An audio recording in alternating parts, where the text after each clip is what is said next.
पढ़ने जा रहे हैं 12वां चैप्टर यानी नावल लेक्चर क्लास। तो बात करते हैं नावल। नावल क्या होता है? नावल को उर्दू में हम लोग मैगजीन को उर्दू में नावल बोलते हैं। तो उर्दू की नसरी अदब में, नसर मतलब कहानी, नसरी अदब में उर्दू एक नावल एक अहम, नसरी अदब में नावल जो है एक अहम साख है, ट्री है, पेड़ है। नावल के फन के जरिए हमारा जिंदगी सुधरता है, माहौल सुधरता है और हम लोग जो रोजमर्रा में जो काम करते हैं उनके बारे में हमें कारकर्दगी आती है, जानकारी मिलती है। बुनियादी तौर पर यह सिर्फ अदब की एक दीन है, अदब के बारे में एक दीन का मालूमात है। बरतानिया के एक खातून, बरतानिया जो हमारे देश के दूसरे ममालिक में एक खातून थी, एक लेडीज थी जिसका नाम था कलारा देने ने एक नावल की तारीफ की है। ने नावल के बारे में तारीफ में कहा है कि नावल इस जमाने की जिंदगी और माशरात की सच्ची तस्वीर है। उन्होंने नावल के बारे में बताया है कि ये हमारे जो मुआशरा की जमा माशरात है, हमारे जो समाज में जो होता है, इसका एक सच्ची कहानी है, तस्वीर है जिस जमाने में वो लिखा जाए। गोया नावल निगारी का मकसद, नावल लिखने का मकसद एक ही होता है, हकीकी जिंदगी। अभी हम जो वर्तमान में जो जिंदगी मौजूदा में जो जिंदगी गुजार रहे हैं और इसके माहौल की तर्जुमानी सच्ची तौर पर और माहौल में जो हम काम कर रहे हैं उसी के बारे में बताता है। उसके बाद फनी एतबार से प्लाट, किरदार, माहौल, मकाला, जज्बात, निगारी, फलसफा, हयात वगैरह नावल के तरकीबी अदारे हैं।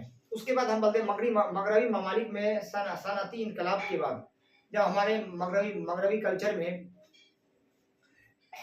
इनकलाब आया तो नावल निगारी की तो नावल का जो है शुरुआत हो गया और कुछ ही समय में नावल निगारों की एक जमात तैयार हो गई। जितने भी मैगजीन लिखने वाले थे इसकी जमात, इसका एक फौज तैयार हो गया और कोशिशों से सिर्फ नावल को और नावल पर लोगों का रुझान भी आया और नावल पर लोगों ने एतबार भी, भरोसा भी करना चालू कर दिया। ये भी हमारे समाज की तरह एक आईना है और हमारे समाज को एक मुख्य धारा से जोड़ता है। जैसे उर्दू अदब के बारे में बोला जाता है कुछ शायरों ने कि उर्दू अदब भी एक मिली जुली जुबान है और गंगा जमुना तहजीब है। ये हमारे समाज को भी जोड़ता है और सच्चाई से हमें रूबरू कराता है। उर्दू नावल को फरोग देने वालों में डिप्टी नजीर अहमद, फरोग मतलब छोड़ देना, जो उर्दू को छोड़ देने वाले हैं उसमें डिप्टी नजीर अहमद का नाम सर्रे फेरिस्त है। जो नावल को रिफ्यूज किया है इनमें पहला ही नाम वो दूसरे मजाहिब के लोगों का नहीं, वो अपने हमारे मुस्लिम मजाहिब के लोग हैं। डिप्टी नजीर अहमद ने इन्होंने इसका नाम पहले उन्वान पर रखा गया है, पहले हेडलाइन पर रखा गया है, जिन्होंने नावल को नजरअंदाज किया है। उन्होंने मतलब उरूस के उन्वान से एक किस्से की एक किताब लिखी जिसके बाद जमाने में उर्दू का पहला नावल करार दिया और उन्होंने किताब को भी दस्तयाब किया और उन्होंने जिसका नाम उर्दू नावल रख दिया गया।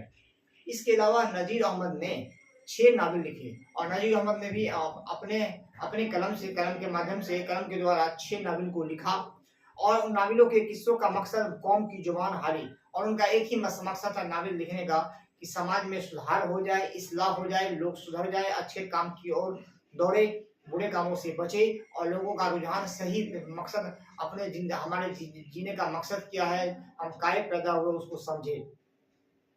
उसके बाद एक और शायर का नाम आया, साद अजीमाबादी का नाम नावल सुदल ख्याल हाली के मजालिस में निसा और इस्लाहुन निसा वगैरह भी कमोबेश नजीर की तनकीद है। उसके बाद दूसरे शायर आगे है साद अजीमाबादी, उन्होंने भी लिखा। इसी जमाने में अब्दुल हलीम सरर और पंडित रतन नाथ सरसार ने नावल निगारी का एक अलग अलग निगार कारखाना सजाया।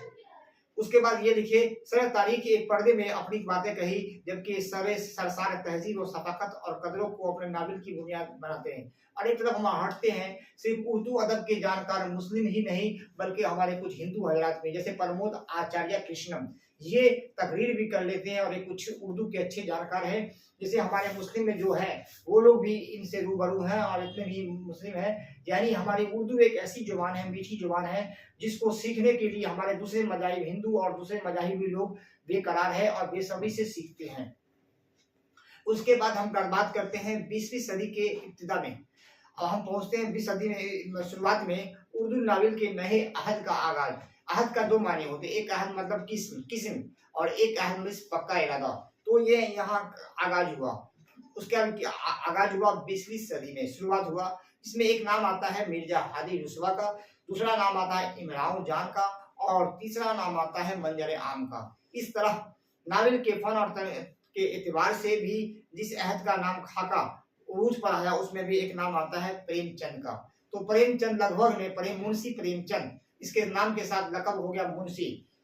लकब होता है जो एक एक्स्ट्रा नाम, अधिक नाम, जो उसके घर आम भाषा में घर में पुकारे जाए और लोग असल नाम से भी जाने। तो इसका लकब हो गया मुंशी प्रेमचंद, जिन्होंने लगभग 300 कहानियों को लिखा,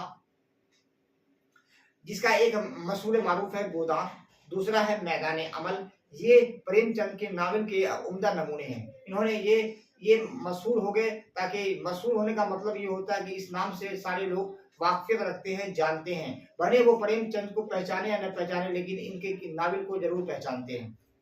उसके बाद प्रेमचंद के बाद तरक्की पसंद नावल निगारों ने कुछ तरक्की पसंद, जो तरक्की जिसका किताब तरक्की पसंद का मतलब हुआ जिसकी किताब बहुत चलते हैं, इनमें सजाद जहीर का नावल एक नाम आता है। सजाद जहीर, उसका नावल का नाम था लंदन की एक रात। इस नाम से ही मालूम होता है कि लंदन में क्या क्या होता है। इसी नावल को लिखा जो हमारे भारत देश से 7 समंदर पार है लंदन, जिसको जाने के लिए विमान सेवा है। उसके बाद कृष्णचंद और असमत चुगताई तरक्की पसंद में खाके मकबूल नावल निगार है। उसमें कुछ एक ही नाम नहीं, बहुत सारे मुस्लिम लोगों का नाम, दीगर लोगों का नाम भी इस किताब में दिया गया है, जिसमें जैसे जैसे नाम आता है हम उस नामों को गिनाते जाते हैं। उसमें नाम है मकबूल निगार है, नावल का सफर मुसलसल जारी है, और नावल का दौर है, मैगजीन का दौर अभी तक खत्म नहीं हुआ है।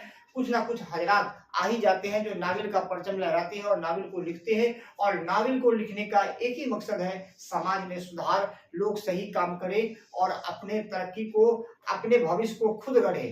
कुछ लोगों का कहना है कि लोगों का भविष्य किस्मत खराब है, नहीं, किस्मत को नहीं, अपने मेहनत को लगे और सही रास्ते में मेहनत करे। किस्मत खराब किसी का नहीं होता है। उसके बाद हम बात करते हैं डिप्टी नजीर अहमद।